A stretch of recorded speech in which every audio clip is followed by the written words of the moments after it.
Folks, tonight I'm going to talk about sharpness on your GoPro Hero 3 videos that are going up to YouTube. And first of all, I want to say that the GoPro Hero 3 is an extraordinary camera at almost any frame rate you shoot at. I've been hearing a lot of people say, well, the reason your Hero 3 video is not looking great on YouTube is because you're shooting the wrong frame rate or you're not converting it a certain way. And, you know, there may be some certain things you can do. I have just shot some 24 frame per second video here in Cleveland County. So 24 frames per second. It's not Pro Tune. It's not anything. It's special. It's just some video shot. And over here in this window on my, I'm gonna hit this and hit a tilde key so I can see this. I'm in Premiere Pro. I've got two clips. I've got one that is a very simple type clip that has a lot of sky in it. So there's a lot of blue here, and there's a lot of greens. There's a lot of grays. Now, this type of video at 24 frames per second on YouTube is going to look pretty nice because MPEG compression works the same way JPEG compression is on a photo. So, what happens with JPEG compression, and I'll say this again, I've said it before in other videos, is that in JPEG compression, the compressor algorithm looks for simple places, like these blues in the skies, and it tries to average those blues together. It realizes that it could take thousands of blues to create this sky, which is probably what's in the native video here I'm using, but it realizes it could knock that down to about maybe 30 shades of blue, and it would fake the human eye out of even noticing that there was any detail loss. Same kind of thing with these like big yellow patches like this and these big grays. Well, MPEG compression, that's motion, sort of like motion JPEG, so it really is. It's a little more advanced than that. Most of us use what's called the H.264 codec. It does the same thing though. So we're looking at original video from a GoPro Hero 3 here, and this is you know what I would call a non-complex area. This is going to look great on YouTube, uploaded at 24 frames per second, or at least it'll look decent. Now I'm going to move into an area here that is not going to be the same. Now, first of all, I'm capturing this with Snagit, and it's only 10 frames per second. So when I play this back, even though it's 24 frames per second video, and it looks really smooth to me, it's going to look a little bit choppy to you. But so look here, though, you can see all these details. I'm going to go frame by frame here now, and you can see there's plenty of detail up here in these trees, right? This is what's going to get lost when you go at 24 frames per second up to YouTube, because you're throwing a lot of data at the YouTube algorithm. And you know, like what I've done an experiment here. I'm just going to tell you, I have exported this very piece of video at 30 megs per second. I've exported it at 24 frames per second.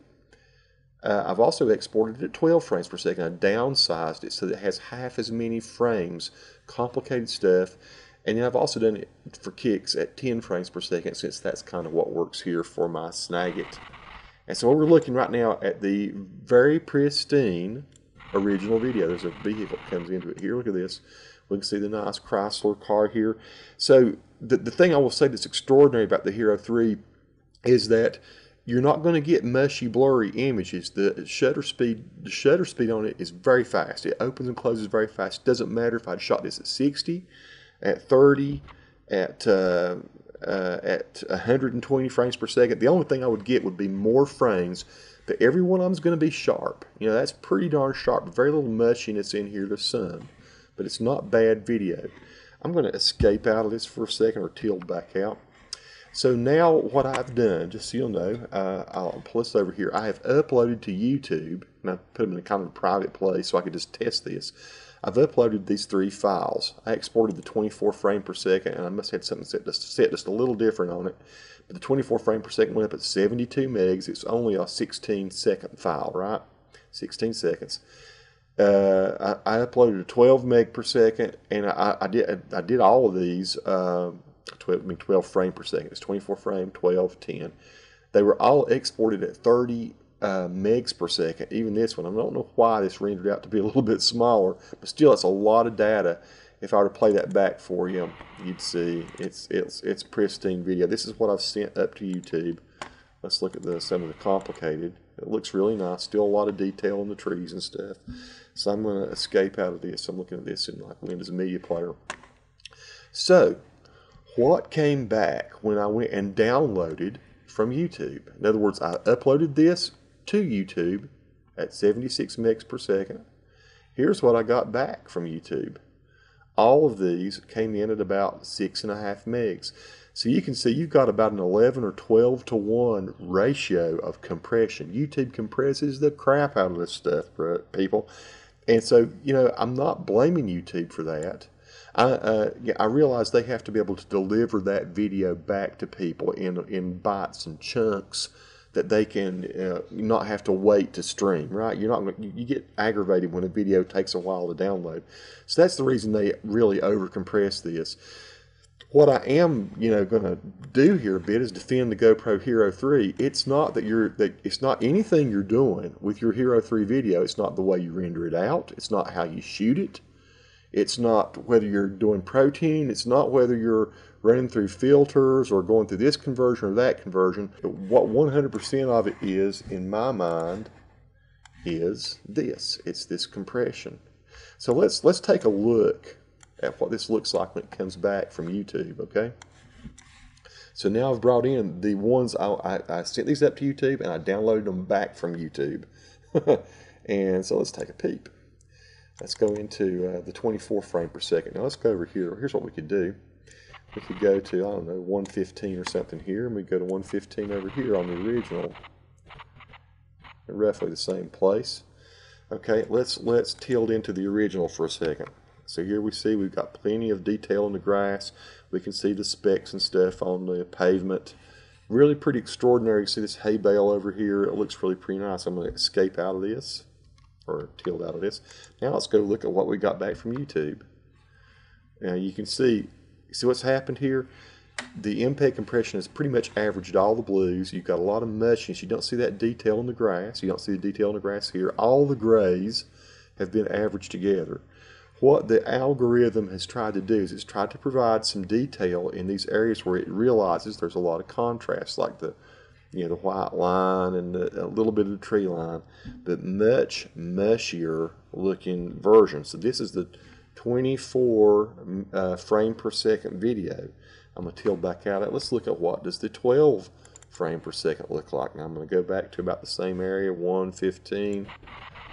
Let's go there, roughly the same spot, and we'll tilt into this one. Wow, now look at that, folks. Much more detail in the road, much more detail in the grass, much more detail in the tree line even. What I've done, I've reduced the frame rate in half, and I've let it be so that we know, we know by looking here that YouTube is going to render it down to that 70 meg file down to 6 megs regardless of what the frame rate is. So you're either going to get 6.5 megs at 24 frames per second, so that would be what? Good grief, I can't do the math. You get much less data per frame. You know what I'm saying? If you divide this by 24, you got much less data per frame than if you divide this by 12. And for fun, let's even look at the 10 frame per second. Now what's interesting here, just so you'll know, is if you go to YouTube's, they have a thing that, I guess, guideline that suggests what you should upload at. And they'll say, if you shot at 24, upload at 24. If you shot at 30, upload at 30. If you shot at 60, upload at 60. I say that's bull. If you want to look sharp, go ahead and upload at now I'm talking sharpness, not talking satisfying frame rate. Sometimes, let's face it, 12 frames per second is not such a satisfying frame rate, but it's not terrible. It's watchable. And if your video is turning to mush, it'd be better to actually have it, sharp rather than that totally satisfying frame rate. But the point I'm going to make is YouTube will, so look here, I uploaded at 10 frames per second, it came back at 10 frames per second. It will accept 10 frames per second, 12 frames per second, 15 frames per second. If your 30 frame per second video is looking really mushy on YouTube, take it down to 15. Take it down to 12. It's not going to hurt. It makes better sense, though, to go down to 15 because the half render will probably handle your frames better. So let's look at the 10 just for kicks once again. Let's go to the same area, 115. And let's compare these. So let's say, here we go. Here's the original. Looks pretty sharp. Let's tilt out. Here's the YouTube version. And I see some averaging in here. I see even less than I saw in the 12. All in all, that looks pretty sharp. I'm going to tilt back out. Let's go to the complicated area, right? Over here, let's see, let's go to this part right here. This is about 1107. I can see a lot of detail in trees. Let's go to about 1107 over here. If I can get it, there we go. Not too bad. I'm going to zoom in on that. Now you can see there's some, once again, what I call meshiness. It's blockiness and everything. It's over compression. Is what it is. Over compression artifacts.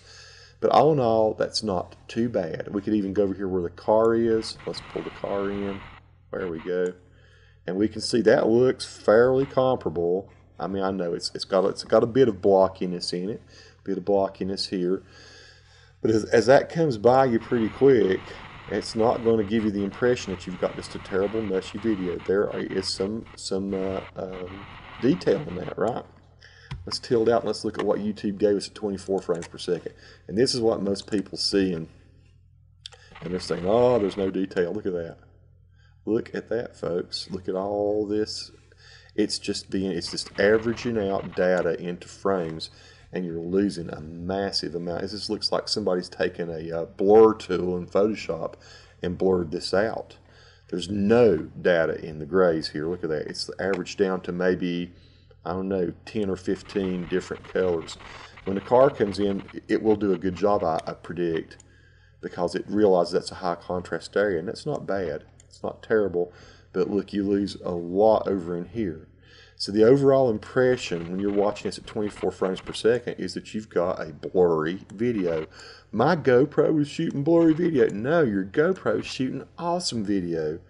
YouTube is screwing you on the compression, but let's not get mad at YouTube.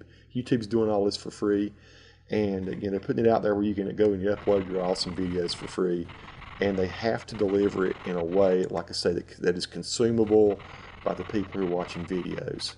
So, you know, this is what I find out. You know, people will send me pieces of video and say, why is my videos look so crappy on YouTube?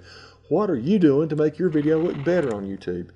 The thing I'm doing to make my video look better is I'm realizing how MPEG compression works, and I'm altering my video. I'm lowering my frame rate. And if I want to look really awesome and I want a client that I've done a commercial for or something to see it, then what I do rather than putting it on YouTube is I will maybe send them a teaser on YouTube, and then I'll upload the full resolution video to a server somewhere where they can download it, and it takes them a minute or two to download it, and then they can play it back and it looks pristine on their video, on their computer. So, you know, the video that I produce commercially, it's gonna look fantastic on television. It's not gonna look great on YouTube. And now some people will say, well, I see movie trailers that look great on YouTube. How does that happen? Have you ever noticed most of the movie trailers don't do what we're doing here? They don't do all this really fast. They're just little tiny bits of fastness like that in those YouTube trailers. Usually, a lot of times the trailers will show, like say it's a Lord of the Rings thing or something, it'll show a big stationary battlefield. And you've got this, maybe you've got clouds and you got castles and things like that, and you got little bitty things moving around. They're actually tricking you. It's not complicated video. Those big, expansive, super sharp. Say you're watching a Dark Knight trailer or something like that, Batman or whatever. It's a cityscape with just one or two little things moving around, either a few cars or Spider-Man swinging on a web or whatever like that. And so it's really, you're thinking you're watching a complex piece of video on those trailers, but you're not. And I don't think YouTube is necessarily giving them better bandwidth or better rendering quality. Maybe they are. You know, maybe there's some deal that the big studios have, and they get, you know, instead of 11 or 12 to 1 compression ratio, they're getting 7 or 8. You know, I don't know.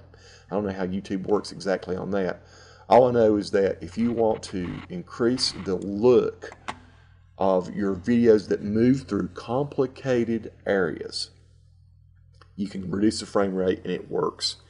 If you have videos that are, you know, like this 24 frames per second, and you're moving through non-complicated areas like this, people are going to look at it and say, wow, that's a good sharp video. It's because it doesn't take so much data for YouTube to have to throw that back at you. when we get here, once again, we get here to this area, we're going to see just some kind of messy, blurry looking video. And that's just reality, folks. We're going to lose this quality and stuff in here in these trees. We're not going to have what we see over here. Folks, hope that's helped. I know it's been a bit of a lengthy video, but maybe I've answered the question, once and for all. I don't think it's anything your GoPro's doing. I think it's what YouTube's doing. And send me any questions you got, and I'll try to answer those. And subscribe if you like. Peace.